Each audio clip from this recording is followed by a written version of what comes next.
Malakas na binuksan ni Ding ang pintuan ng bahay nila isang umaga. Kitang-kita ang galit na ekspresyon sa kanyang muka nang hinarap niya ang kanyang tiyuhin na si Densyo habang nagkakapi ito sa may lamesa. Parang sasabog ang dibdib niya ng mga oras na yon dahil sa kanyang nalaman. Pero pinipilit niyang kumalma kahit papano dahil ayaw niyang mawalan siya ng respeto sa kanyang tiyuhin na kapatid ng pumanaw niyang ina. Oh, nandiyan ka na pala. Bakit ngayon ka lang? Kanina pa kita hinahanap at magpapabili ako sa'yo ng pandesal eh. May pera ka ba dyan? Pahingi nga muna na 100. Ano ho itong nabalitaan ko na kinausap niyo pala si Anika noong nakaraan, Chong? Ano? Ay naku naman, Ding. Ang aga-aga para yan ang pag-usapan natin ngayon, ha? At saka, huwag mo sabihin na galing ka na naman dyan sa bahay na syota mo. Ang aga-aga. Kapag yan ay nabuntis mo, mas lalong masisira ang sira mo ng buhay. Sinabi ko naman sa'yo na hiwalayan mo na ang babaeng yun eh. Bakit ho ba kasi kayo nakikialam, Chong? Tapos ngayon nalaman ko na kinausap niyo siya noong nakaraang araw para sabihin na huwag siyang pupunta sa birthday ko sa Makalawa. Huwag mo nga akong pagtasa ng boses, ha? Sasagot-sagutin mo ako ngayon dahil lang sa babaeng yon? Dahil hindi niyo ho nire-respeto ang relasyon ko kay Anika. Dahil hindi ka nababagay sa babaeng yon. Aba, mahirap ka na nga. Pipili ka pa ng babaeng mas mahirap pa sa daga. Makinig ka sa akin, Ding. Marami pang babae na may gusto sa'yo. Sayang ang kagwapuhan mo. Si Lucy, yung may-ari ng babuyan, hindi ba't patay na patay yun sa'yo? Yun na lang ang piliin mo. Pumili ka naman kasi ng babaeng mapapakinabangan mo. Hindi mo ginagamit ang utak mo eh. Huwag niyo naman humbastusin ang girlfriend ko, Chodensyo. Nakakabastos na ho kayo eh. Aba, kung ayaw mong pakialaman kita sa buhay mo, edi umalis ka sa pamamahay na to. Hanggat dito ka nakatira, meron akong karapatan na makialam dahil gusto ko mapapakinabangan ko rin yung babaeng magugustuhan mo, hindi yung babaeng makikihati pa sa akin. Hindi napigilan ni Ding na mapahilamos ng kanyang dalawang kamay sa muka dahil sa inis na nararamdaman sa matandang lalaki. Dumadagdag pa sa inis niya ang pag-inom nito ng kape na para bang hindi big deal ang pinag-uusapan nila. Alam niya na mga sandaling yon na punong-puno na siya sa inaasal at mga sinasabi ng kanyang tiyuhin. Wala ho kayong karapatan na paalisin ako dito sa bahay na to. Dahil pag-aari ito ni Mama. Minana niya to kina Lola. Nagpapatawa ka ba? Eh anak ako ng tinatawag mong Lola. Magkapatid kami ng mama mo. Kaya may karapatan din ako sa bahay na to. Ipinamana na to ni Lola kay Mama. Eh nasa na Mama mo? Eh di ba patay na siya? May nakalagay ba sa kasulatan na ikaw ang susunod na magmamana nitong bahay kapag nawala si Helen? Di ba wala? Ibig sabihin, bilang kapatid ni Helen, sa akin mapupunta ang pamamahay na to. Kaya kung tutusin, pinapatira lang kita dito. Yan ang mga hirap sa mga hindi nagtapos ng pag-aaral eh. Pagkatatanga at walang alam. Lihim na lang na naikuyom ni Ding ang kanyang kamao dahil sa mga panlalait ng kanyang tiyuhin sa kanya tungkol sa wala siyang pinag-aralan. Aminado naman talaga siya na wala siyang natapos. Kahit high school ay hindi niya natapos dahil sa mga nagkasunod-sunod noon ang problema niya nang sabay na namatay ang kanyang mga magulang. Wala rin naman siyang kapatid kaya talagang mag-isa na lang siya sa buhay. At dahil nga wala siyang pinag-aralan at wala rin siyang alam sa mga batas, hindi niya tuloy alam kung nagsisinungaling lang ba ang tiyuhin niya o nagsasabi ito ng totoo na siya ang tunay na nagmamay-ari ng bahay. Oo na! Wala nga akong pinag-aralan. Pero alam ko kung anong tama at mali. At nakikita ko na mali ang ginagawa niyo sa pakikialam ng relasyon ko kay Anika. At mas lalong mali na nilalait mo siya dahil sa kahirapan niya. Hindi rin naman tayo ganun kayaman para pagsalitaan niyo siya ng ganun. Hindi lang naman ang pagiging mahirap niya ang kalait-lait dyan sa girlfriend mo eh. Aba, bukod sa pangit ng girlfriend mo, huwag mo sabihin na hindi mo naririnig ang usap-usapan na mambabarang ang mag-ina na yon. Yung kuba niyang nanay na si Lupe. Mambabarang yon, Ding! Buksan mo nga yung mga mata mo! Pati ba naman yun pinaniniwalaan niyo pa, Chong? Hindi ho totoo yun. Naninira lang kayo ng tao eh. Paninirang puri ho ang ginagawa nyo. Eh bakit? Nagsasabi naman ako ng totoo ah. Bruhang mambabarang naman talagang Lupe na yon. Marami ang naniniwala na mambabarang siya, lalo na mga taga rito sa atin. Kaya hindi malabo na pati yung anak niyang si Anika, mambabarang din. Tama na ho, Chong. Pwede ba? Tama na yung panlalait nyo. Matagal ko nang kilala si Anika at si Aling Lupe. Hindi sila ganong klase ng tao.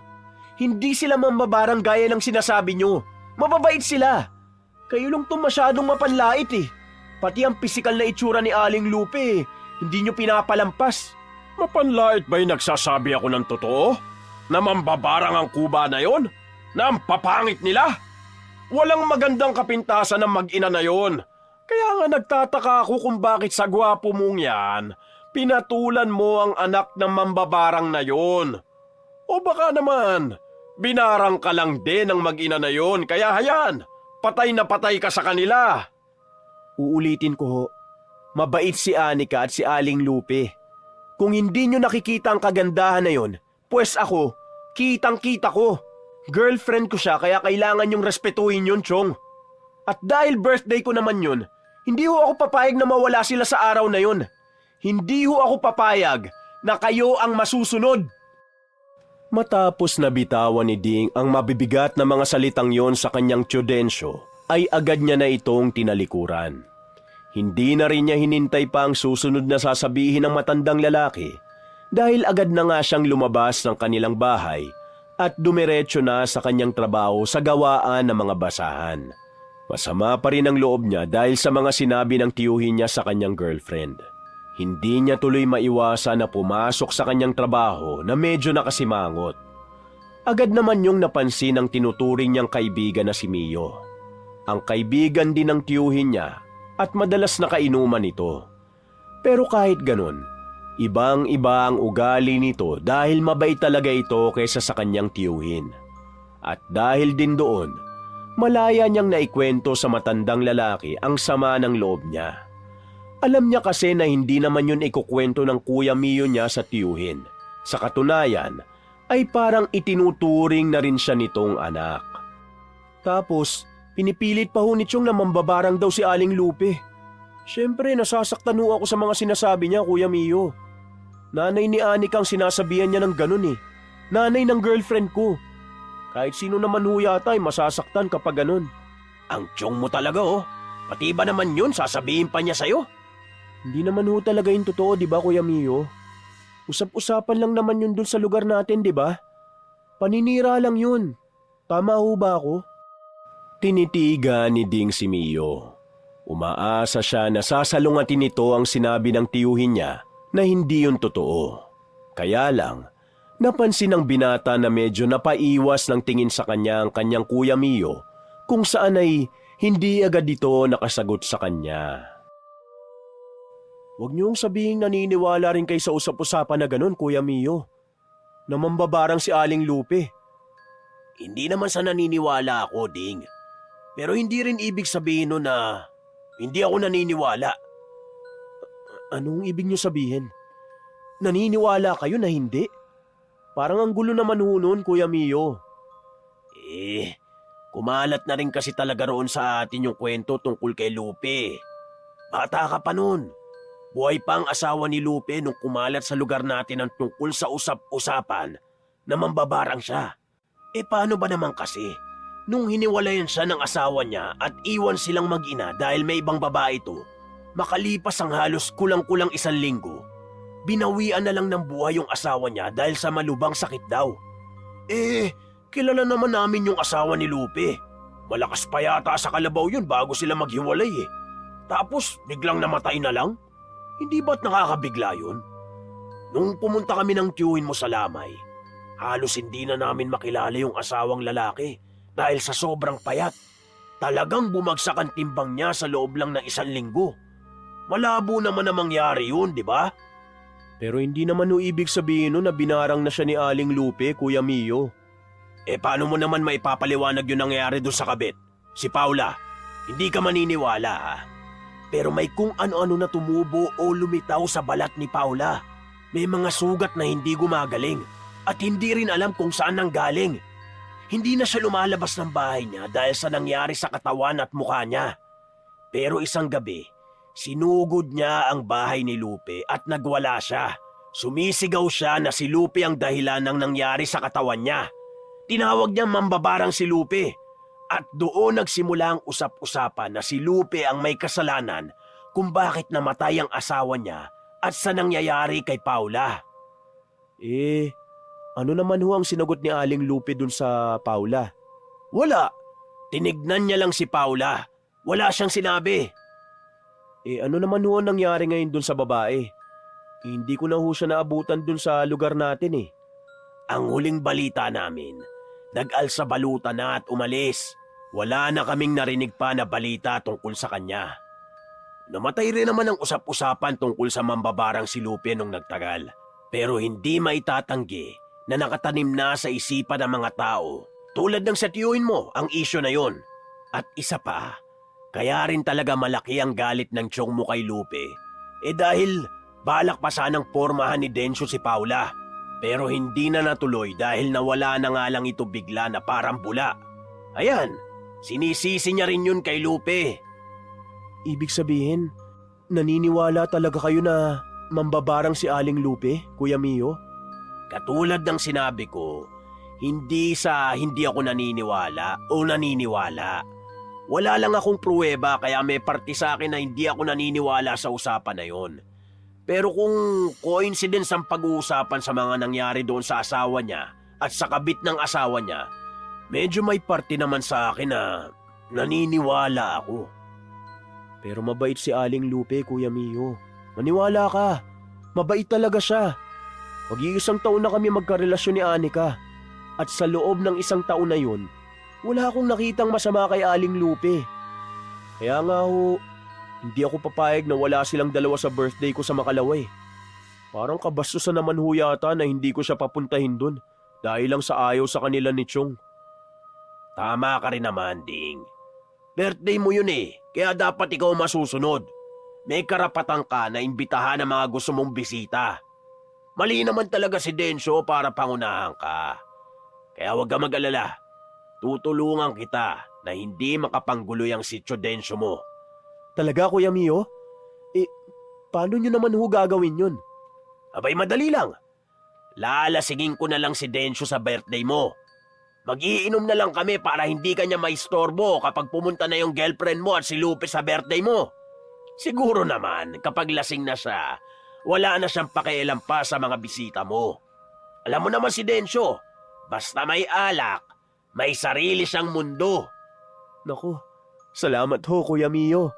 Talagang maaasahan ka talaga. Ikaw pa ba?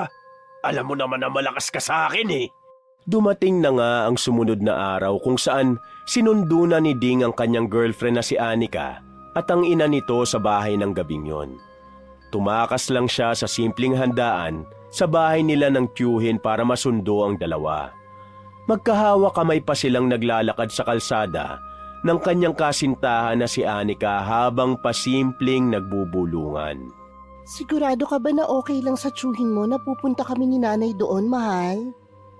Baka naman magkagulo pa kung pupunta kami. Okay lang naman sa amin ni nanay kahit hindi na. Ano ka ba, mahal? Wala namang magagawa si Chudensyo kung papuntahin ko kayo doon ni Aling Lupe. Birthday ko naman yun, kaya ako dapat ang masusunod.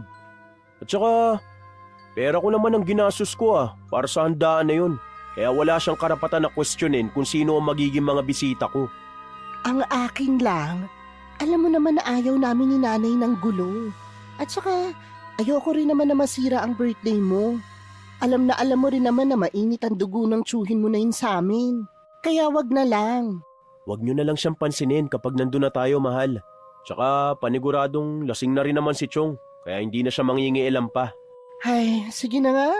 Masyado ka naman kasing mapilit kaya kahit anong gawin ko, hindi kita mahindian.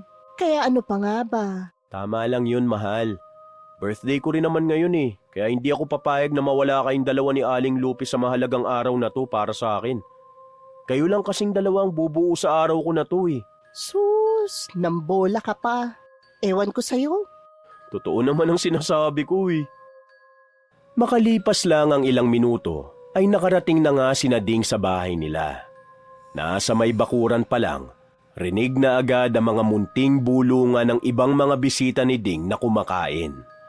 Ang iba'y napatigil pa sa pagsubo ng pagkain at sa pakikipagkwentuhan nang dumating na silang tatlo. Napansin agad ni Ding ang kakaibang tingin ng mga tao sa mag-ina, pero kahit ganun ay hindi niya yun pinansin at pasimple na lang niyang hinila ang kamay ni Anika. Inalalayan din niya ang matandang babae para tuluyang makapasok. Maupo muna kayo dito, Aling Lupe. Mahal, ikukuha ko lang kayo ng pagkain sa loob, ha?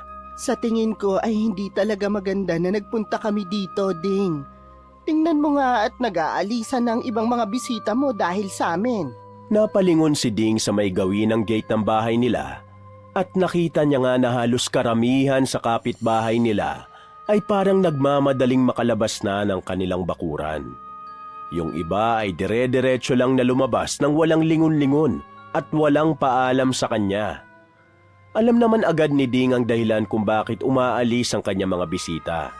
Yun ay dahil sa mag-ina. Pero kahit ganon, pasimple siyang ngumiti sa matandang babae, kasabay ng marahan niyang paghawak sa kamay nito. Hayaan niyo na ho sila, Aling Lupe. Baka ho busog na sila kaya yan, sumisibat na. Huwag niyo na ho silang pansinin. Ikukuha ko na ho muna kayo ng pagkain sa loob. Teka lang. Gusto mo ba samahan na kita, Ding? Hindi na, mahal. Dito na lang kayo ni Aling Lupe. Kaya ko na to. Mabilis lang din ako. Babalik ako agad. Bago pa tuluyang pumasok sa loob ng bahay si Ding, tinanaw niya muna ang kanyang tiyuhin sa gilid ng kanilang bahay kung saan ito umiinom. Nakita niya na nakabagsak na ang ulo nito sa bilog na plastik na lamesa, kaya naman kahit papano ay nakahinga na siya ng maluwag. Sigurado siyang lasing na ang tiyudensyo niya, kaya naman alam niyang walang magiging kaguluhan. Pagpasok niya sa may kusina para kumuha ng pagkain, nakasalubong niya pa ang kanyang Kuya Mio na may dala pang bagong bote ng alak at isang pitsil ng yelo. Oh, nandiyan ka na pala, Ding. Kararating ko lang ho, Kuya Mio. Salamat ho pala, at tinupad niyo yung pangako niyo na tutulungan niyo ako. Ang galing niyo ho, dahil nalasing niyo na agad si Chong. Ha? Hindi pa lasing si Densyo. Pinakuha pa nga niya ako ng bagong alak at yelo eh. Ito pa nga oh. Po? Pero bagsak na siya ron sa lamesa nang matanaw ko siya kanina bago ako pumasok dito. Baka nagpapahinga lang. Pero hindi pa talaga siya bagsak nung iwan ko siya para kumuha nito. Sasagot pa lang sana si Ding sa kanyang Kuya Mio. Pero hindi na yun natuloy dahil sabay nilang narinig ang malakas na boses ng kanyang tiyudensyo. Nagsisisigaw ito sa labas. Sabay na nagkatinginan si Ding at ang matandang lalaki. Kaya naman dali-daling napatakbo na si Ding para makalabas agad. Pagkalabas niya, kitang-kita ni Ding ang pagduro-duro ng lasing niyang tiyuhin sa nakaupong mag-ina. Anong ginagawa ng kubang mambabarang na to sa pamamahay ko? Ha? Ha? Dahil sa lakas ng boses ng matandang lalaki, naagaw tuloy nito ang atensyon ng iba pang bisita na naiwan doon. Agad na nakaramdam ng kahihiyan si Ding para sa mag-ina, kaya naman agad siyang humingi ng tulong sa kanyang Kuya Mio para tulungan siyang patigilin ang lasing niyang tiyuhin. Mabilis na ngang lumapit si Ding sa tiyuhin niya kung saan ay humarang siya rito sa may gitna habang ang kanyang Kuya Mio naman ay nasa likuran nito at pilit na hinihigit ito papalayo. Magkahawak naman sa braso ng bawat isang mag-ina at hindi nagsasalita. Pero diretsyong nakatingin ang matandang babae sa lasing na si tiyudensyo niya. Chong, tama na ho! Lasing na ho kayo eh! Huwag naman ho kayong gumawa ng iskandalo at bastusin ang bisita ko. Bisita mo? Sinabi ko naman sa'yo na wag mong papupuntahin ang kubang mambabarang na to rito sa pamamahay ko. Ang tigas din talaga ng ulo mo, ano? Tama na yan, Densyo. Tumigil ka na. Halika na't ituloy na lang natin yung pag-iinom natin doon. Ano ba? Bitiwan mo nga ako, Mio.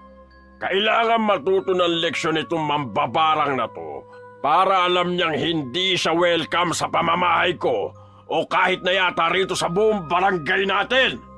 Hoy, ikaw Lupe, Magtago ka na lang sa lungga mo kasama yung anak mong kasing sama ng pagmumukha mo! Dapat hindi na kayo lumalabas ng lungga nyo dahil siguradong kaguluhan lang ang dala nyo! Tatanong nga kita, Lupe. Binarang mo ba itong lukulukong pamangking ko para tuluyan niyang anak mo? Chong, ano ba? Tama na ho! Grabe na ho yung mga panlalait nyo! At bakit? Totoo lang naman na sinasabi ko Mambabarang talaga ang mag-ina na to. Ikaw lang itong ayaw maniwala Magdahan-dahan ka sa mga binibitiwan mong salita, Densyo. Nagpunta kami ng maayos dito dahil na rin sa hiling ni Ding. Hindi kami nagpunta dito para manggulo. Nagpapakatao kami dito kaya tratuhin mo kami ng tao rin. Titigil lang ako kung mawawala kayong dalawa sa bakura ng pamamahay ko. Ayoko na may mga kampo ng demonyo dito sa bakuran ko. Kaya alis na! Alis na! Agad na nanlaki ang mga mata ni Ding sa sobrang gulat niya dahil bigla na lang hinila ng tiyuhin niya ang braso ni Aling Lupe. Marahas yun at malakas. Sa sobrang bilis din ng pangyayari, kaya naman hindi agad nakakilo si Ding. Labas! Lumayas kayo! Umalis kayo sa pamamahay ko! Ano ba kayo? Hindi niyo ho kailangan ipagtulakan at saktan ng nanay ko. Huwag naman kayong ganyan. Isa ka ba? Ginayuma mo ang pamangking ko! Chong, ano ba? Tama na! Nakakabastos na kayo eh! Sa sobrang galit ni Ding ay naitulak niya palayo ang kanyang tiyuhin. Buti na lang at nasa likuran nito ang kanyang kuya Mio, kaya nasalo nito ang matanda at hindi natumba. Ba't lumalaban ka na sa akin, ha? Dahil mali kayo. Sumusobra na kayo, Chong. Tatandaan ko ho itong pamamahiyang ginawa nyo ngayong gabi sa mismong birthday ko pa. Hinding-hindi ko ho ito makakalimutan. Nagmamayabang ka na, ha? Sinabi ko na sa'yo, di ba? Umalis ka sa pamamahay ko kung ayaw mong pakialaman kita. Sino ba ang pinagmamalaki mo? Yang mag-inang yan na salot? Sa huling pagkakataon, binabalaan kita sa mga salitang binibitiwan mo, Densyo! Bakit? Lalaban ka na? Ha? Lalaban ka na? Anong kaya mong gawin? Papatunayan mo ba na isa ka talagang mambabarang? Kung totoong mambabarang ako, ngayon pa lang, magsimula ka ng matakot. Dahil hindi ako papayag na palampasin ko lang ang mga sinabi mo sa akin ngayon. Matagal na kaming nagtitimpi sa'yo ng anak ko. Matagal na namin kinikimkim ang mga masasakit na salitang binibitiwan mo. At ngayon, tinatrato mo naman kaming hindi tao. Mukhang sobra-sobra ng pagpapalampas namin sa'yo Mag-iingat ka sa mga sinasabi mo. Baka sa susunod, kahit pagbuka ng bibig mo, hindi mo na magawa. Pinagbabantaan mo ba ako? Ha? Kuba? Kung natatakot ka, nasa sayo na yon. Tara na anak. Ako? Matatakot sa'yo? Hoy, Kuba! Hindi ako matatakot sa'yo, no? Nang makita ni Ding na agad nang tumalikod ang mag-ina at nagsimula ng maglakad papalabas ng kanilang bahay, walang pagdadalawang isip na sumunod si Ding sa mga ito. Kahit hiyang-hiya siya sa pag-ieskandalo ng tiyuhin niya, agad pa rin siyang humingi ng pasensya kay Aling Lupe. Sobrang pasensya na ho kayo sa nangyari, Aling Lupe. Pasensya na ho talaga. Hindi ko ho ginusto na mangyari yun. Hindi mo kailangan ihingi ng pasensya ang kasalanan na hindi mo naman ginawa, Ding. Hindi naman ako galit sa'yo. Pero kailangan na naming umuwi ng anak ko dahil hindi na namin kaya, lalo na ako na manatili pa rito. Ayos lang sana kung ako lang ang masabihan ng tsuhin mo ng mga hindi magagandang salita. Kayang-kaya kong tanggapin yon. Pero dinadamay niya na kasi si Anika at yun ang hindi ko kaya. Kaya naman uuwi na lang kaming dalawa para na rin sa ikatatahimik ng tsuhin mo. Tama si Nanay Ding. Mas maganda kung uuwi na lang kami. Lasing na rin ang tiyodensyo mo kaya siguradong hindi na siya mapipigilan pa. Baka lumala lang lalo ang lahat kung magtatagal pa kami. Pasensya na ho talaga kung pinilit ko pa kayong pumunta rito. Nakakahiya talaga, lalo na sa inyo, Aling Lupe. Pasensya na rin at nagulo ang birthday mo. Hindi rin namin to gusto. Huwag niyo hong isipin yon. Ako ho ang dapat na humingi ng pasensya. Hindi ho kayo ng gulo kundi si Chudensyo. Sorry ho talaga lalo na sa mga masasakit na sinabi niya sa inyo. Sisiguruhin ko ho na hindi na yun mauulit. Katulad ng sinabi ko, hindi mo yun kasalanan, Ding. Bumalik ka na sa loob at pakalmahin mo na ang tiyuhin mo. Uuwi na kami na anak ko. Aalis na kami, mahal. Mag-usap na lang ulit tayo bukas. Sige na. Sige, ingat kayo mahal. Kahit na gusto pa talaga ni Ding na ihatid ang mag-ina pa uwi sa bahay ng mga ito, wala na siyang nagawa pa kung hindi ang panoorin na lang si Aling Lupi at si Anika na maglakad papalayo sa kanya. At dahil nga sa sobrang sama ng loob niya, nagkulong na lang siya sa loob ng kwarto niya at hindi na inayos pa ang birthday na naganap. Buti na lang talaga at nandoon ang Kuya Mio niya na nagpauwi na sa ibang mga bisita na halos kararating pa lang. Kinabukasan, maagang pumasok sa trabaho niya si Ding para hindi niya maabutan ang tiyuhin niya sa almusal. Kaya lang, dahil nasa iisang bahay lang naman sila, alam niyang hindi niya magagawang iwasan ang tiyuhin ng matagal. Pagka-uwi pa lang kasi niya, ay naabutan niya na agad ang tiyuhin sa may sala habang nanonood ng TV at nakataas pa ang 2 paa sa lamesa. Buhay-hari talaga ang tiyuhin niya dahil wala naman itong trabaho at asa lang sa kanya ang lahat ng gastusin sa bahay. Lihim na lang na napabuntong hininga si Ding at dire-diretso na lang sana siyang papasok sa silid niya. Pero agad na siyang napansin ng matanda. Ang aga mo naman yatang umalis kanina. Hindi ka man lang nagluto ng almusal ko? Gutom na gutom ako kanina. Madami pa naman hong tirang pagkain mula sa handa kagabi, di ba? Dapat yun na lang ho ang kinain nyo. Hindi ko rin naman ho kayo obligasyon na ipaghanda lagi ng pagkain eh. Aba, bakit ganyan ka sumagot sa akin, ha? Dahil ba sa nangyari kagabi? Ay, nako, Ding. Pasasalamatan mo rin ako pagdating ng panahon dahil sa pagpapalayo ko sa iyo sa mag-inang yon. Ako na nagsasabi sa iyo, kampo ng demonyo ang mga yon. Hindi ka lang naniniwala sa akin eh. Huwag nyo na hong simulan pa ang mga sinasabi nyo, Chong. Sawang-sawa na ho akong marinig yan mula sa inyo eh. At kung totoo man na masama si na Aling Lupe katulad ng sinasabi nyo, may karapatan silang maging masama dahil masama rin ang pinapakita nyong ugali sa kanila. Hiyang-hiya ho ako sa ginawa nyo kagabi. Nagayuma ka nga siguro talaga ng mag-inang yon. Nakakaawa ka. Tama na ho, Chong. Pagod na ho ako para makipagtalo pa sa inyo. Papasok na ho ako sa kwarto ko. Teka. Di mo man lang ba ako ipagluluto ng hapunan? Kanina pa ako nagugutom ah. Magluto ka muna doon na makakain na ako. Di man lang ho kayo nagluto ng pagkain nyo? Talagang iaasa nyo pa yun sa akin, Chong? Maghapon ho akong pagod sa trabaho. At umaangal ka na ngayon. Eh kung ayaw mo kong ipagluto, eh di ibili mo na lang ako ng pagkain sa karinderya dyan sa may labas. Naikuyom na lang ni Ding ang kanyang mga kamao sa sobrang inis na nararamdaman niya. Pinili na lang niya na wag nang sagutin ang tiyuhin at magluto na lang sa may kusina. Wala rin naman kasi siyang pera sa ngayon na ibibili ng pagkain ito kaya napilitan siyang magluto na lang kahit ang totoo ay pagod na siya sa maghapon niyang trabaho. Ilang minuto lang naman ang lumipas at tapos na rin siyang magluto.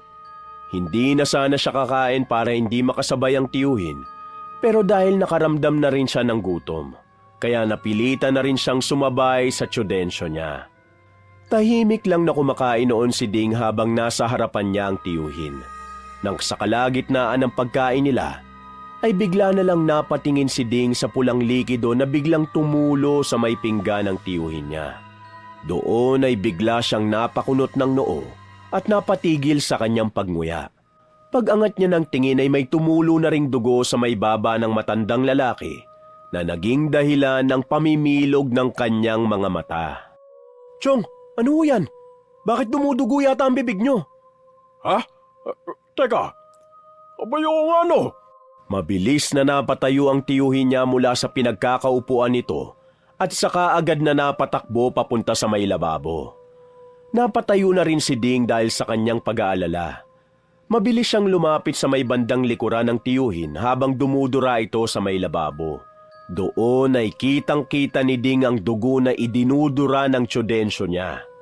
Hindi naman yun sobrang daming dugo pero May tuturing niyang marami yun dahil yun pa lang naman ang unang beses na nangyari yun sa tiyuhin niya. Kahit masama ang ugali ng tiyuhin ni Ding, hindi niya mapigilan na mag-alala para dito. Ano ho bang nangyari, Chong? May nakain ho ba kayo? Baka ho, nakagat nyo lang ang dila nyo. Lintik na. Hindi. Tignan mo to, oh. Ano to? Bakit ako nabungian ng 2 ngipin? Ito, oh. Kasama sa pagdura ko. Hala, oo nga ho. Baka ho nakagat nyo ho yung buto ng manok. Wala naman ako nakakagat na buto eh. Bakit naman ho kayo nalaglagan ng 2 ngipin kung wala kayong nakagat na matigas? Kaya rin ho siguro dumugo yung bibig nyo dahil dyan. Ano ba naman to? Yung mismong ngipin pa sa bagang ko natanggal. Mahihirapan na akong umaya nito eh. Nakakabwisit naman. Bakit ba ito natanggal na lang bigla? Alam ni Ding na mainit na ang ulo ng tiyuhin niya ng mga sandaling yon. Kaya kusa na lang siyang lumayo dito at saka hindi na umimik pa. Nang mga sandali rin kasi na yon, hindi naman na niya nakikita na malaking issue ang nangyari sa tiyuhin niya dahil natanggalan lang naman ito ng ngipin kaya naman bumalik na lang siya ulit sa lamesa para ipagpatuloy ang pagkain niya. Hinala kasi niya na baka bulok lang talaga ang mga ngipin na yon na kusa na lang natanggal. Kahit na nakikita niyang inis sa mukha ng tiyudensyo niya habang patuloy na kumakain, hindi na lang niya yon masyado pang pinansin. Kinabukasan, maaga na namang gumising si Ding. Naghahanda pa lang siya para pumasok sa kanyang trabaho nang marinig niyang mahinang pagdaing ng tiyudensyo niya mula sa labas ng kanyang kwarto. Mabilis niyang binuksan ang pintuan niya at doon ay naabutan niyang tiyuhin niya sa may sala. Hawak-hawak nito ang panga at ang ulo nito. Anong nangyayari sa inyo, Chong? Lintik na. Kanina pa madaling araw sumasakit tong ngipin ko. Sumasabay pa itong sakit ng ulo ko. Parang binibiyak. Ngipin ho? May sumasakit na naman ho kayong ngipin? Hindi nga mismong ngipin eh. Yung pinagtanggalan ng mismong ngipin yung sumasakit. Tapos pakiramdam ko, hindi pa rin umaampat yung dugo. Pagdura ko kanina, may nakita pa rin akong dugo eh. Magpa-check up na nga tayo sa ospital ngayong araw para malaman ko kung ano nangyayari sa akin. Ho? Ospital? Teka ho, wala pa ho akong pera para dyan, Chong. Alam nyo naman ho na sa ida ko ngayon dahil akong gumastos lahat dun sa birthday ko. Ano? Basta pagdating sa akin wala kang pera? Huwag mo akong pinagdadamutan, Ding. Hindi ko ho kayo pinagdadamutan, Chong. Nagsasabi naman ho ako ng totoo na wala na ho talaga akong pera sa ngayon. Naubos na ho sa mga handang binili ko. Anong gusto mong gawin ko? Hayaan ko lang yung pananakit na nararamdaman ko? Ha? Ang sakit ng ngipin ko.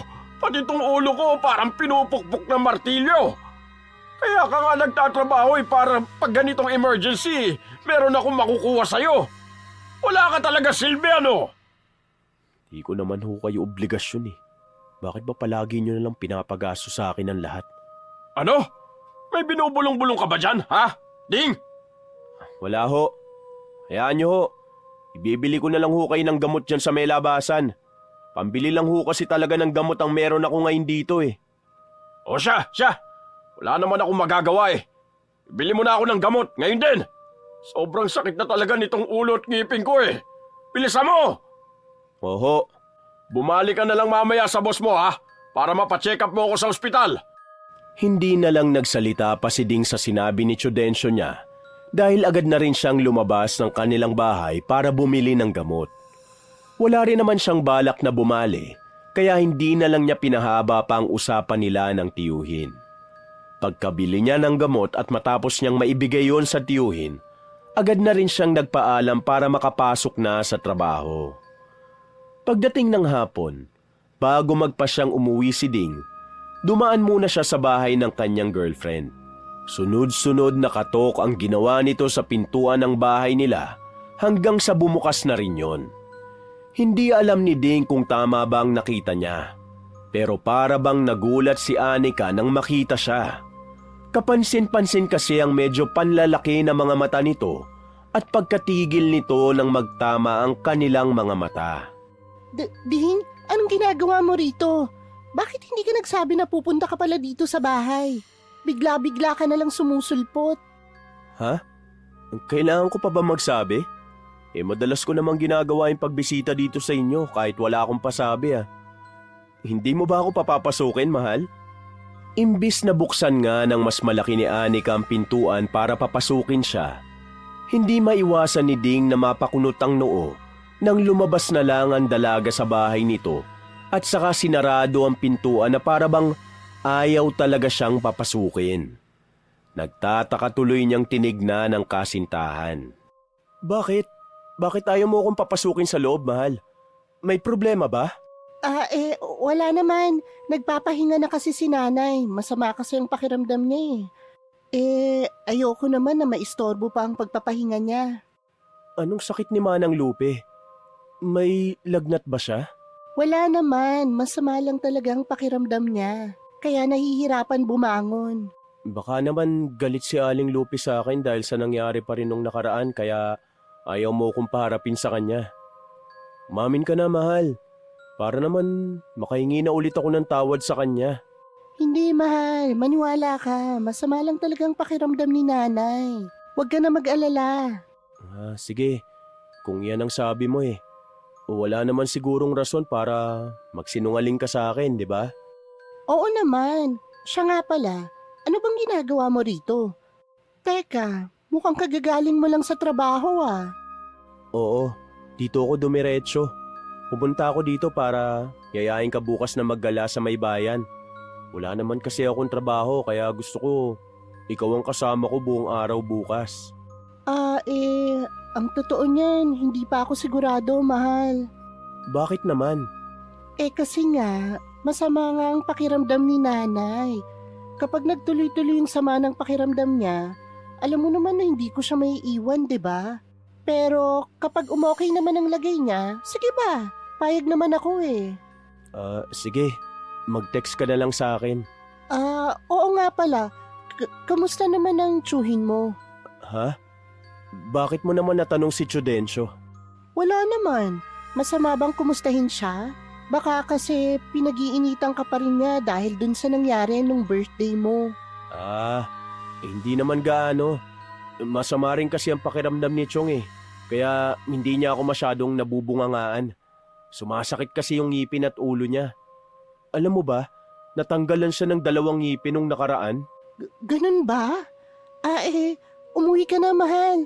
Kung masama rin ang pakiramdam ng tsuhin mo, sa tingin ko dapat umuwi ka rin agad sa bahay niyo. Nakaramdam na naman ang pagtataka si Ding dahil pinagtulakan na rin siya ni Anika para makaalis na.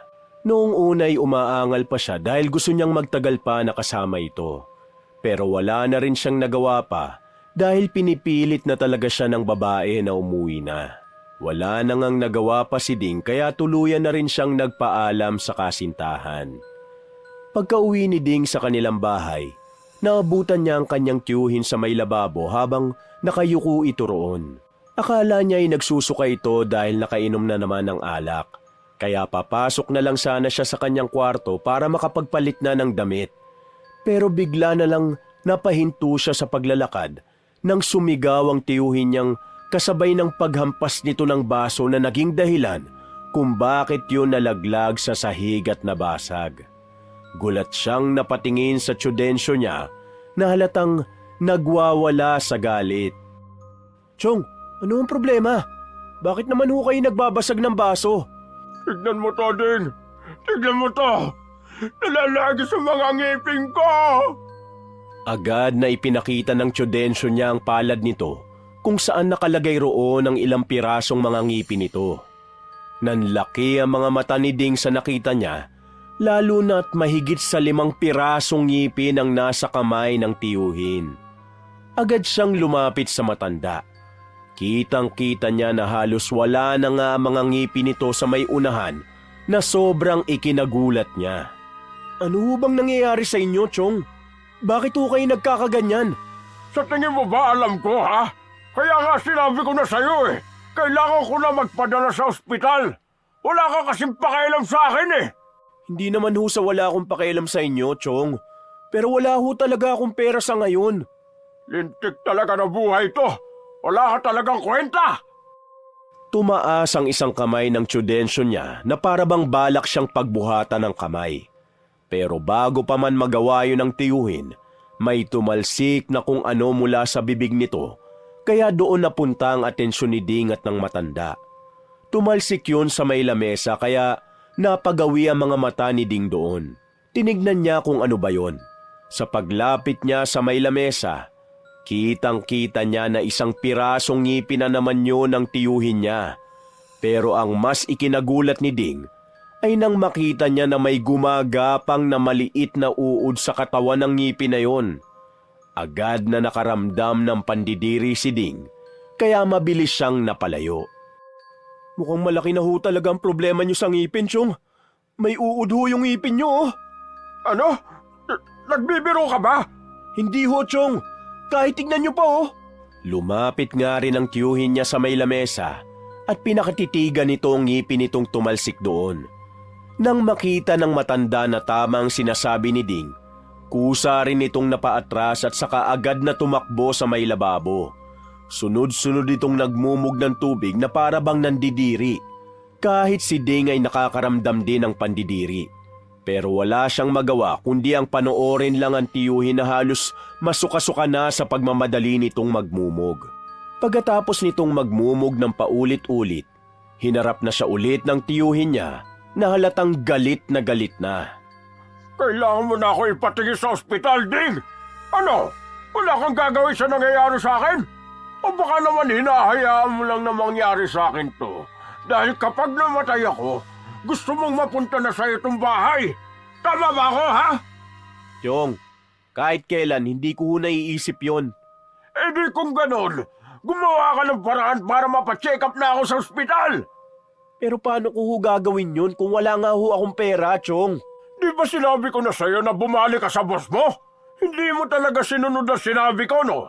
Dahil natutuwa ka sa nangyayari sa akin.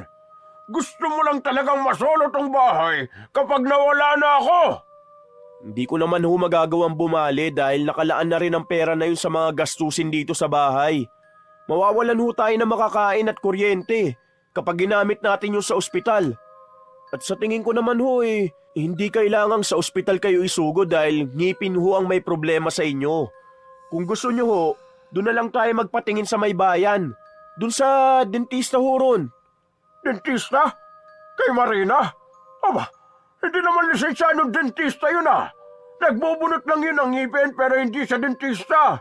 Kung ipapatingin mo ako sa dentista, gusto ko dun sa totoo. Dun sa may lisensya talaga. Ipapatingin lang naman ho natin, Chong. Kapag may nakitang mali, di saka na lang ho tayo pumunta sa tunay na dentista. Doon lang ho muna tayo pumunta sa kasya lang ang budget ko sa ngayon.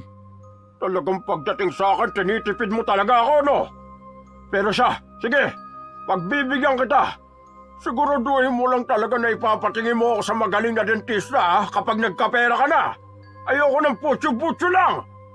Kinabukasan dahil nga wala namang trabaho si Ding, maaga tuloy niyang niyaya ang tiyuhin niya na pumunta na sa may bayan para magpatingin na sa kakilala nilang dentista. Uso naman kasi sa lugar nila sa probinsya na yon yung dentista na kahit hindi lisensyado ay nagbubunot pa rin ng ngipin. At dahil nga wala namang pera si Ding para pumunta sa tunay na dentista, wala siyang choice kung hindi doon dalhin ang tiyudensyo niya. Pagdating nila ron, agad ngang tinignan ng babae ang tiyuhin niya. Tumagal lang ng ilang minuto ang pag-check up sa tiyudensyo niya at pagkatapos noon ay umuwi na rin sila. Habang nasa loob ng tricycle, doon nag-usap ang magtiyuhin. Siguro naman ho mapapanatag na ang loob niya sa sinabi ni Aling Marie. Normal lang daw ho na matanggalan kayo ng ngipin sa ganyang edad nyo. Bakit naman ako maniniwala doon? Hindi naman magaling yun. Kailangan mo pa rin akong ipatingin sa magaling at tunay talagang dentista bago ako mapanatag. At saka, pag-ipunan mo rin yung pagpapagawa ng pustiso ko. Ayoko ng ganito na wala akong ngipin. Pati ba naman ho yun, Chong? Aba, dapat lang. Anong gusto mo? Humarap ako sa mga tao ng ganito? Nabungal na ako? Kung sa'yo mangyari to, tiyak na hindi ka rin naharap sa mga tao nang wala kang ngipin, no? Agi mo na lang talaga akong tinitipid eh. Napaiwas na lang ng tingin si Ding sa tiyuhin niya. Mas pinili na lang niya na wag na itong sagutin pa dahil ayaw niyang marinig ng ibang pasahero ng tricycle ang pagtatalo nila. Mga ilang minuto pa ang lumipas kung saan ay malapit na silang makauwi. Bigla namang pumarang tiyuhin niya na ipinagtaka ni Ding. Oh, bakit ho kayo pumara, Chong? Bakit dito kayo bababa? Saan ho kayo pupunta? Pupuntahan ko si Mio. Makikipag-inuman ako sa kanya. Pahingi nga na 100 dyan.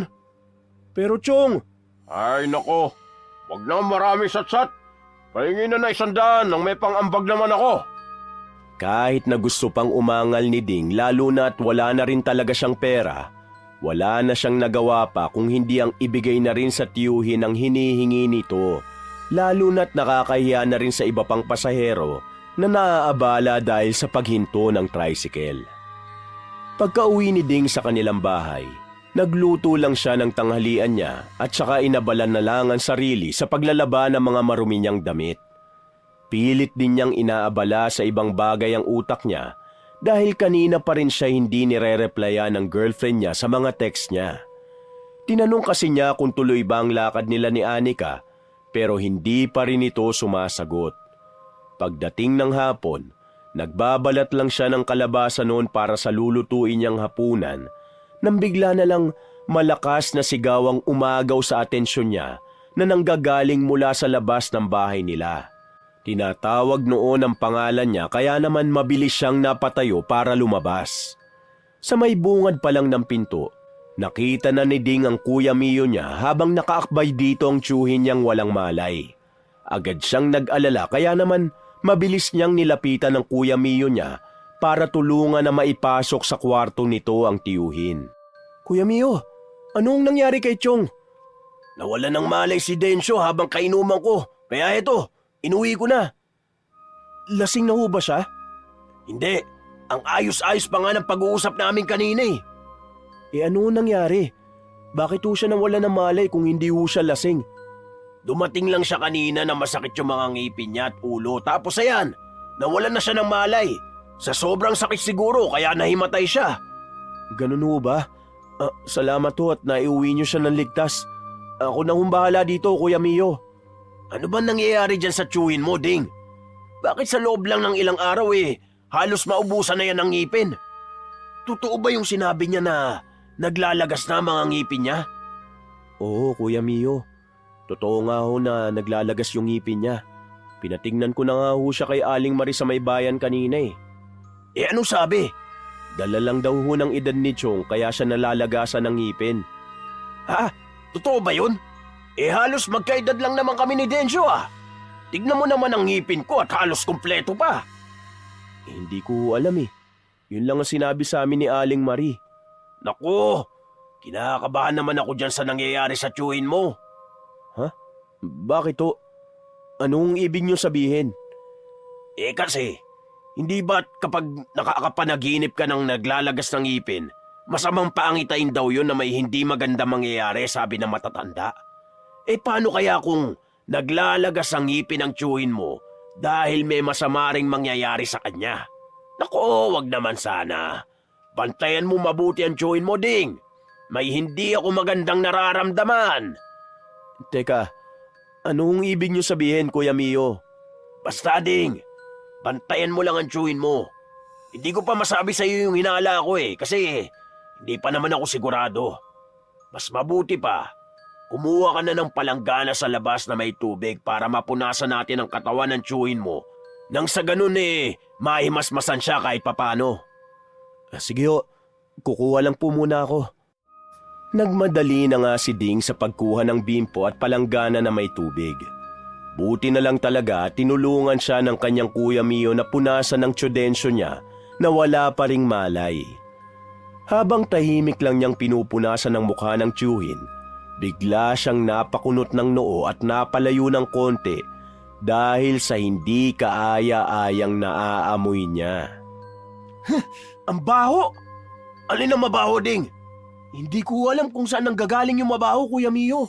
Pero may naamoy ako mabaho talaga Amoy nabubulok. Ha? Saan? Dito sa kwarto? Wala naman akong maamoy ah. Parang dito ho yata nanggagaling sa may mukha ni Tiyo. Ano? Tabi nga, paamoy ako! Umatras naman papalayo si Ding para mabigyan niya ng lugar ang Kuya Mio niya na makalapit sa tiyuhin niya. Yumuko nga ang matanda at marahang inilapit ang mukha nito sa mukha ng tiyudensyo niya. Segundo pa lang ang itinagal ng pagsinghot ng Kuya Mio niya, bigla na rin itong napaatras kasabay ng pagtabo nito ng daliri sa ilong. Ang baho! Ang baho nga! Sigurado kung hindi yun amoy ng alak! Oo nga hoy, kakaiba yung amoy. Parang nabubulok nga po. Wala naman siyang ibang kinain na mabaho kanina habang kainuman ko siya. Nakakapagtaka naman kung saan ang galing yung mabahong amoy na yun. Teka, titignan ko yung loob ng bibig ni Tiyo. Sigurado ka ba dyan, Ding? Oo. Naku-curious kasi ako kung saan nanggagaling yung mabahong amoy na yun na parang nabubulok eh. Sige, daan-daan lang ha. Dito lang ako sa likod mo. Pa-flashlightan ko yung loob. Sige o, Kuya Mio. Lumapit na nga ulit si Ding sa tiyuhin niya kung saan umupo siya sa konting espasyo ng kama nito. Dahan-dahan niyang inilapit ng kamay niya sa bibig ng tiyuhin niya habang tinatanglawan naman yon ng Kuya Mio niya gamit ang cellphone nito. Unti-unti niyang ibinuka ang bibig ng tiyuhin niya at dahil sa ilaw mula sa flashlight, doon ay kitang-kita ni Ding ang 3 piraso pang ngipin na kusa na namang natanggal habang nakapatong yun sa may dila mismo ng Tiyo Densyo niya. Lalo ring umalingasaw ang tila na bubulok na naman na amoy mula sa loob ng bibig nito. Ano yun, Ding? Ngipin ba yun ang tiyuhin mo? Opo, mukhang may natanggal na naman po siyang ngipin.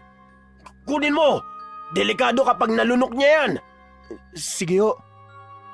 Kahit nakakaramdam ng pandidiri si Ding, dahan-dahan pa rin niyang ipinasok ang kanyang kamay sa loob ng bibig ng tiyuhin niya para makuha niya ang ngipin doon. Nasa ganun siyang pwesto nang bigla na lang dumilat ang 2 mata ng tiyudensyo niya kung saan ay agad siya nitong itinulak papalayo. Sa isang iglap ay agad na napatayo ang tiyuhin niya mula sa pagkakahiga nito at saka agad na bumulwak mula sa bibig nito ang itim na likido. Mabilis na napaatras si Ding at ang Kuya Mio niya palayo sa sumusukang matanda. Mula sa pwesto nila, amoy na amoy ng 2 ang mabaho at masangsang na amoy ng kakaibang itim na tubig na isinusuka ni Densyo. Ang baho! Ano yung sinusuka niyo, Chong? Bakit ganyan yan? Teka, nakikita mo ba yun? Ang alin ho, Kuya Mio? Parang may kasamang mga langaw yung sinusuka ng tiyuhin mo. Tignan mo mabuti. Hala, oo nga ho, Kuya Mio. Nandun din yung mga ngipin ni Chong. Patuloy pa rin sa malakas na pagsuka ang tiyuhin ni Ding. Umabot na nga sa paanan nila ng Kuya Mio niya ang itim na likido na yon na hindi na maubos-ubos sa bibig na matanda. Grabe na tuloy ang pag-aalala ni Ding. Ano na hong gagawin natin, Kuya Mio? Sa tingin ko kailangan na nating isugod si Tiyo sa ospital. Hindi ito magagamot ng ospital lang, Ding. Ha? Anong ibig niyo sabihin? Bago pa man makasagot ang Kuya Mio niya sa tanong niya, napagawi na ang atensyon nila sa tiyuhin niya dahil natapos na ito sa pagsuka. Para itong naging lantang gulay na bigla na lang napahiga ulit sa kama at halatang hinang-hina dahil sa pagsuka. Dahil doon kaya naman mabilis na lumapit si Ding sa tiyuhin niya. Doon pa lang din napansin ni Ding na tuluyan ang naubos ang ngipin ng tiyudensyo niya na naging dahilan kung bakit parang nahihirapan na rin itong magsalita. Chong! Chong! Ano ba nangyayari sa inyo? Tulungan mo ako, Ding!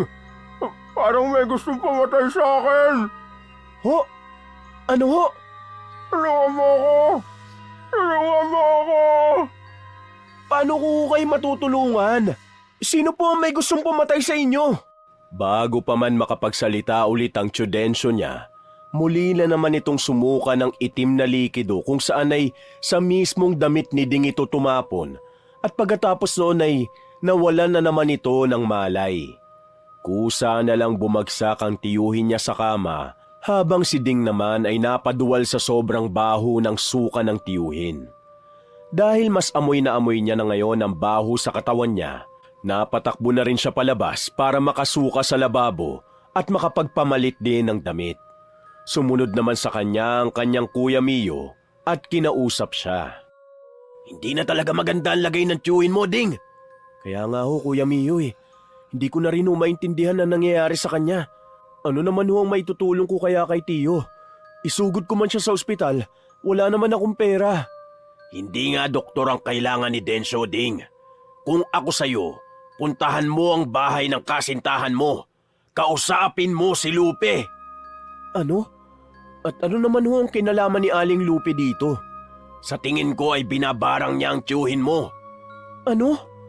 Pati ba naman kayo yan ang iisipin nyo, Kuya Mio? Dahil sigurado na ako na may kinalaman talaga si Lupe dito. Alam ko na may rason siya para gawin yan sa tiyuhin mo. Hindi ko kinakampihan si Densyo ha. Alam kong mali talaga ang ginawa niya sa mag-ina nung birthday mo. Pero kung gusto mong gumaling ang tiyuhin mo, si Lupe ang dapat mong lapitan.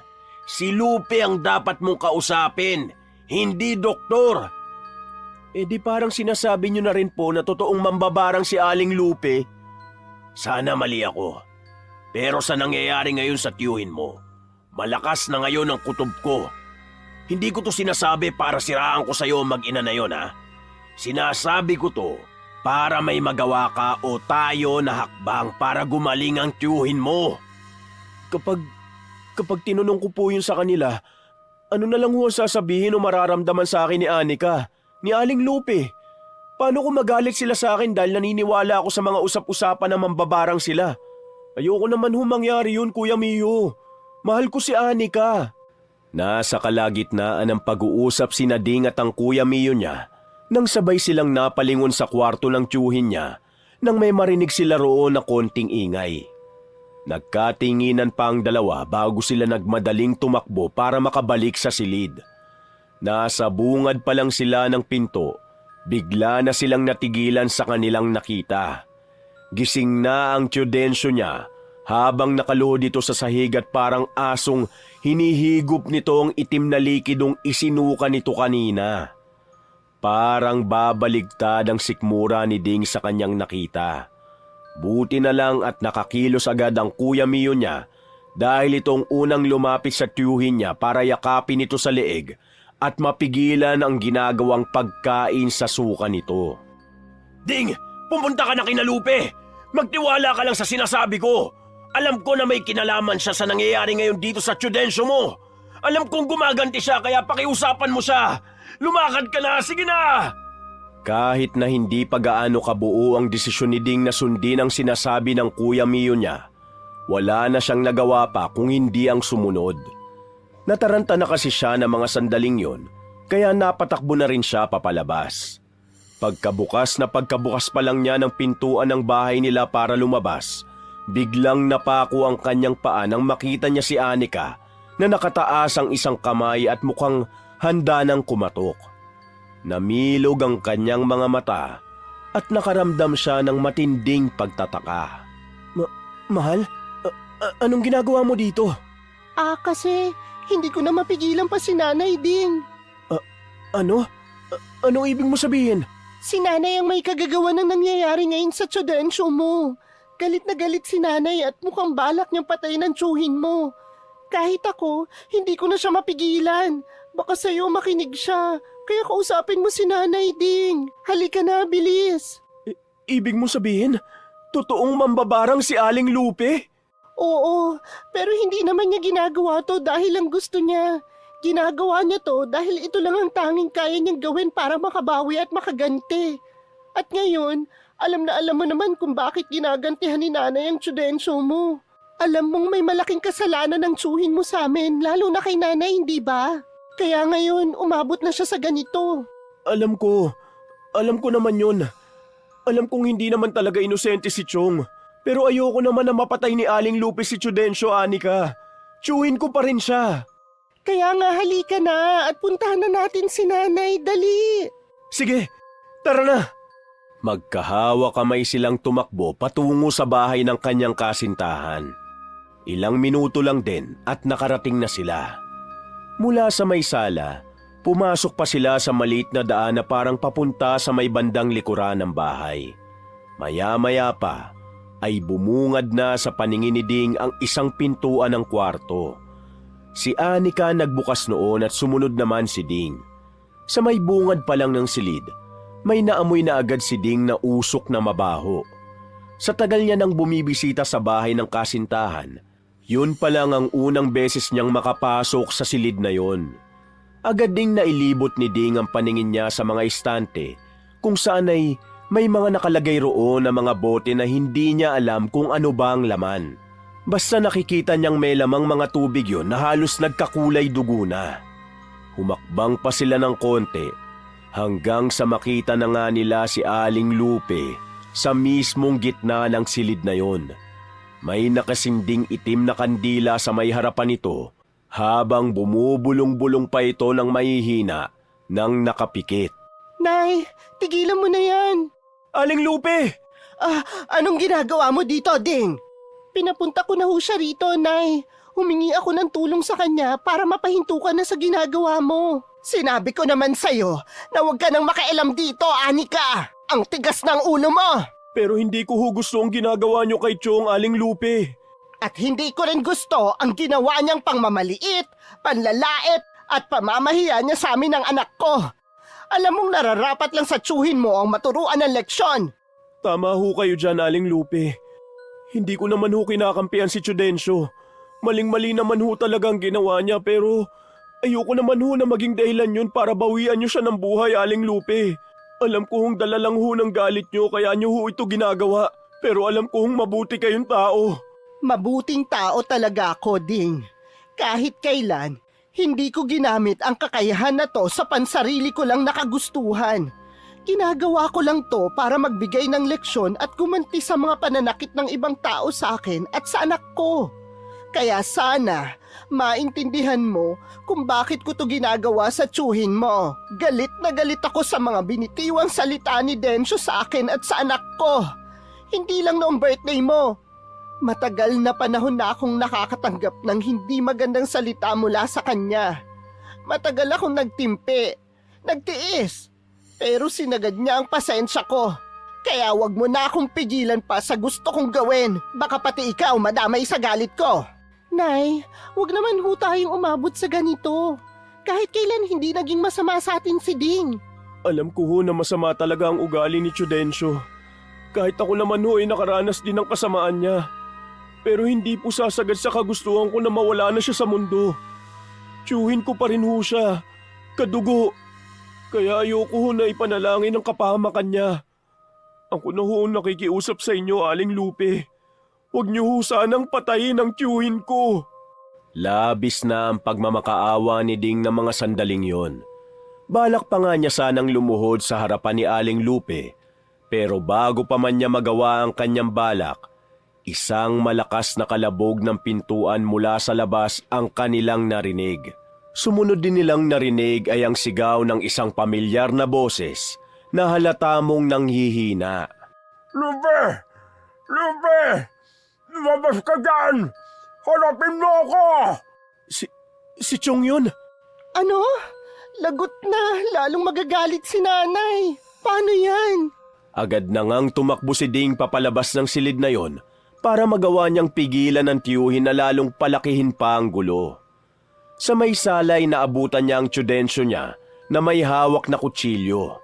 Nasa likuran nito ang Kuya Mio niya na mukhang gusto ring pigilan ng tiyuhin pero natatakot lang na baka mahagip ng hawak nitong patalim. Akala ni Ding ay hindi sumunod ang mag-ina sa paglabas niya pero nagulat na lang siya nang maramdaman niyang nasa likuran niya rin si Aling Lupe. Kitang-kita tuloy niya ang masamang tingin ng tiyuhin niya sa matandang babae. Hoy! Mambabarang ka talaga! Pinatunayan mo na ngayon na isa ka talagang alagad ng demonyo! Ikaw ang may gawa nito sa akin, di ba? Gusto mo akong patayin! Tanggalin mo tong sakit ko ngayon kung ayaw mong dumalak ang dugo rito! Chong, uminahon ho kayo. Tama na ho. Ako na ho makikipag-usap kay Aling Lupe. Umuwi na ho kayo. Ito ang sinasabi ko sa'yo, Ding. Dapat talagang maturuan ng leksyon ng tsuhin mong yan. Leksyon? Hindi ko kailangan ng leksyon mo. Totoo lang ang sinasabi ko na ikaw ang may kagagawa ng lahat kung bakit ako nagkakaganito. Oo, ako nga. Anong akala mo? Itatanggi ko na binabarang kita? Doon ka nagkakamali, Densyo. Harap-harapan kong sasabihin sa'yo ngayon na totoong binabarang kita bilang ganti sa mga panlalait mo sa akin at sa anak ko. Wala akong pinagsisisihan. Walang iya ka. Alagad ka ng demonyo! Mas walang iya ka! Kahit kailan ay wala kaming ginawang masama sa'yo, lalong-lalo na ako, Densyo. Kung laitin mo ko na pangit na kuba, para bang hindi ako isang tao na nasasaktan sa mga sinasabi mo? Kahit anak ko, pinapakalat mo sa mga tao na ginayumang pamangkin mo, kahit na wala namang katotohanan ng lahat ng yon? Kaya ngayon, kung gaano kabaho ang mga panlalait na sinasabi mo, ganun din kabaho ngayon ang lumalabas dyan sa bibig mo. Masahol pa sa amoy ng imburnal at kanal na ugali mo. Tama lang yan sa'yo. Habang nagpapalitan ng sagutan ng dalawang matanda, napansin ni Ding na may mga bulong na naman na ginawa si Aling Lupe. Kahit na nasa tabi niya lang ang matanda, hindi niya maintindihan kung ano ba mga maihinang bulong nito. Mabilis din ang pagbuka ng labi nito, pero kahit isa'y wala siyang maintindihan. Nasa matandang babae lang ang tingin niya nang biglang marinig niya ang pagdaing na naman ng tiyuhin niya. Nang ibaling niya muli ang tingin sa kanyang tiyudensyo, nakahawak na ito sa tiyan at dahan-dahang bumagsak at saka napaluhod. Ang sakit! Aray! Namimilipit ang tiyan ko! Ang sakit! Tigilan mo ako! Tanggalin mo to! Yan ang nararapat sa'yo! Ngayon, isusuka mo ulit ang mabaho mong mga sinabi hanggang sa dugunang maisuka mo at mamatay ka na ng tuluyan! Pagkasabi no ng matanda, nagsimula na naman ngang sumuka ng maitim na likido ang tiyuhin ni Ding. Umalingasaw na naman ulit ang sobrang bahong amoy mula sa isinusuka ng tiyuhin niya. Sa liit ng katawan ng tiyuhin niya, hindi malabo na bumigay na rin ang katawan nito kapag nagpatuloy ang pagsusuka nito ng marami. Tama na, Lupe! Tigilan mo na si Densyo! Ikaw ang tumigil, Mio! Huwag kang makialam dito kung ayaw mo na pati ikaw madamay!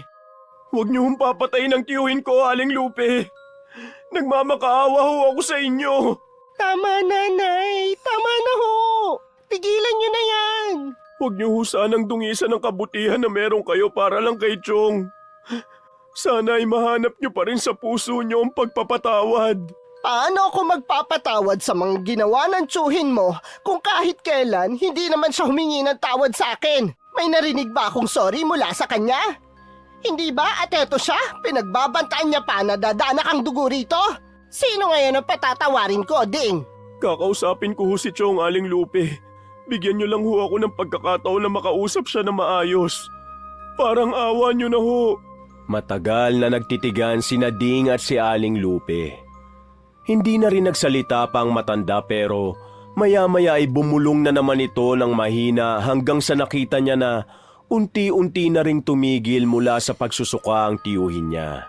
Halatang nanghina ang tiyudensyo niya sa pagsusuka nito dahil kusa na naman itong bumagsak sa sahig. Dahil doon kaya naman mabilis na napatakbo si Ding papalapit dito. Sumunod din naman agad sa kanya ang kanyang kuya Mio. Pareho nilang tinapik ang mukha ni Densyo para kunin ang atensyon nito. Chong, ako na ho ang nakikiusap sa inyo. Kung gusto niyo hong matigil na to at mawala na ang nararamdaman niyo, tigilan niyo na ho si Aling Lupe. Tama si Ding, Densyo. Tumigil ka na.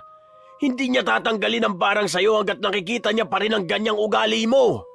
Kapag nagmatigas ka pa rin, baka matigas sa bangkay ka na bago ka makalabas dito. Humingi na ho kayo ng paumanhin kay Aling Lupe, Chong. Gaano ho ba kahirap na gawin yun? At gaano kayo kasigurado na kapag humingi ako ng tawad sa babae yan, Patatawarin niya ako at hindi napapatayin. Ganun din naman ang ginawa niya kay Paula. At sinong may sabi na pinatay ko si Paula? Buhay siya! Pinaalis ko lang siya sa lugar na to. At tama! Magandang ideya nga yun. Tatanggapin ko lang ang paghingi mo ng tawad kapag ipinangako mo na aalis ka na rin sa lugar na ito. Ano? Saan mo naman ako gustong pumunta? Basta malayo sa lugar na to. Sa lugar na hindi na kita makikita. Gusto ko, tigilan mo na rin ang pang-aalipin mo kay Ding, kaya umalis ka na rito. Isa yun sa kondisyon ko para tanggalin ko ang mga sakit na nilagay ko sa'yo na pwede mong ikamatay sa loob lang ng 1 linggo. Kahit hindi ka na humingi ng tawad, basta umalis ka na lang dito at kakalimutan ko na ang lahat.